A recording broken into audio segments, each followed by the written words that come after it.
യോഹന്നാൻ നദിയിൽ ബാപ്റ്റിസം ചെയ്ത യേശു ആത്മാവിന്റെ നേതൃത്വത്തിൽ മരുഭൂമിയിലേക്ക് കൊണ്ടുപോയി. 40 ദിവസം മരുഭൂമിയിൽ ഉപവാസം ചെയ്ത ശേഷം അവൻ വളരെ വിശക്കുകയായിരുന്നു. അപ്പോൾ ശത്രു പ്രത്യക്ഷപ്പെട്ടു. നിങ്ങൾ ദൈവത്തിന്റെ പുത്രനാണെങ്കിൽ ഈ കല്ലുകൾ അപ്പമാകാൻ പറയുക.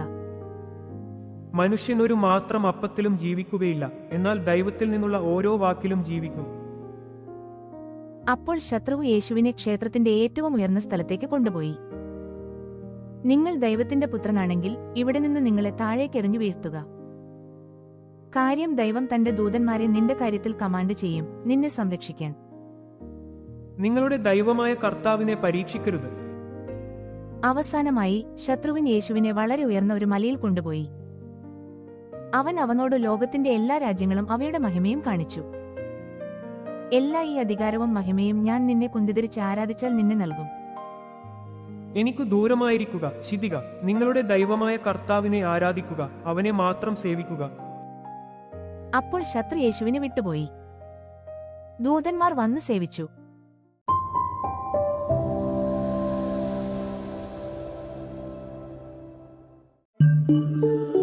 Hello Christian.